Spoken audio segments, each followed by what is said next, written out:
Hi guys, it's Claire. Today we are reading the third chapter of Ivy and Me. Make sure you read the first and second chapter. So this chapter is called The Ghost of Pancake Court. Pancake Court is their street. Bean was hiding inside a round bush in the front yard. She brushed right next in the front yard. The bush was right next to the sidewalk, and it was very scratchy. The sticks inside, but Bean needed to be in the bush for her plan to work. Here's how Bean's plan went. She took a $20 bill out of Nancy's purse and taped it a long thread to it. She pulled the $20 bill out the sidewalk, and she held on the other end. Oh, and this is the picture of Bean hiding in the bush.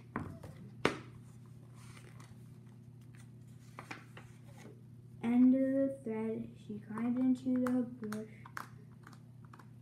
Nancy would be coming home from school soon. She would see the money on the sidewalk. She would bend down to pick it up. Bean would quickly pull the money away, and Nancy would freak out. Bean could hardly wait. There's the only problem. Nancy didn't come. Bean sat inside the bush for a long time. A branch poked her in the arm. Leaves fell down on her shirt. She itched it away. Nothing happened. It was very quiet. Bean was hardly even quiet for this long because nothing else to do. She looked at the house across the street. The street. Really, it wasn't across the street. It was around the street. Bean loved her street. The first reason it's named Pancake Court. The second reason was that it ended in a big circle right at the front of Bean's house. Her dad called it the, I'm not sure if I'm pronouncing this correct, Swirlak. Bean called it cool. If Bean started riding her bicycle at the end of the walk and pedaling really, really hard, she could whiz around in a circle low over side and like a motorcycle racer. This is Bean going around Pancake Court on her bicycle. If I went down my street like that, I would totally fall off. And then because my street's a dead end. Slam! Bean looked up. She saw Ivy come out onto her front porch and plop down on the top step. Bean squinted at Ivy. She looked strange. She wasn't wearing a dress today. She was wearing a black robe with lots of pieces of paper stuck on to it. Weird, thought Bean. She squinted some more instead. A big book. Ivy was carrying a stick painted gold. Bean made a face. What a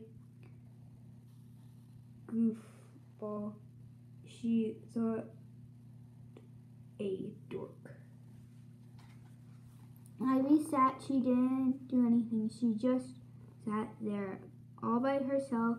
That was another strange thing about Ivy. She didn't mind being alone. She never played with anyone. Bean played with everyone. Big kids, little kids. All of the kids in the neighborhood played with Bean. Even Crummy Matt, who was crummy, he threw other kids' toys into the road and wanted to play with Bean. She took care of little kids when they fell down and got blood all over their knees. Bean would take them home and get Band-Aids.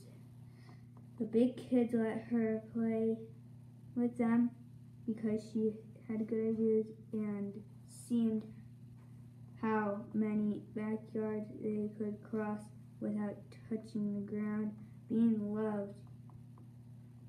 Big grown-ups of big groups of kids playing big games like pirates or hide and go seek. Sometimes Bean wished she were an orphan. An orphan is someone that their parents passed away and they don't have any more parents. So they can live in an orphanage. That's where people go if they don't have any homes. There's not many around today. Mainly they just get adopted. With 100 other kids, of course she didn't tell her mother and father that Bean watched Ivy alone on her front porch. She wasn't alone now. Ivy was mud chasing something that Bean could not hear, and then she began to wave the stick in the air. Bean couldn't stand it anymore. "What the heck are you doing?"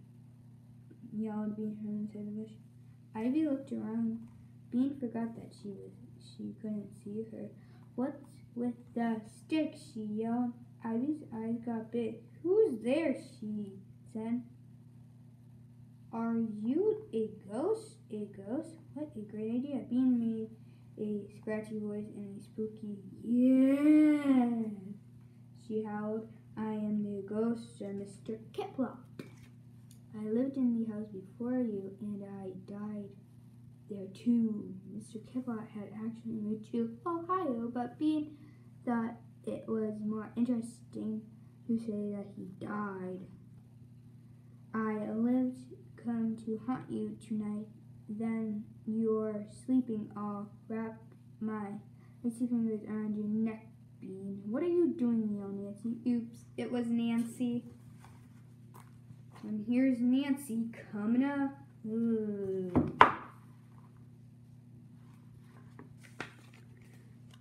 That's the end of the chapter. I don't know what punishment Bean will get. Don't forget to comment and subscribe down below. And do the next chapter because Bean meets Ivy in that chapter. So, bye!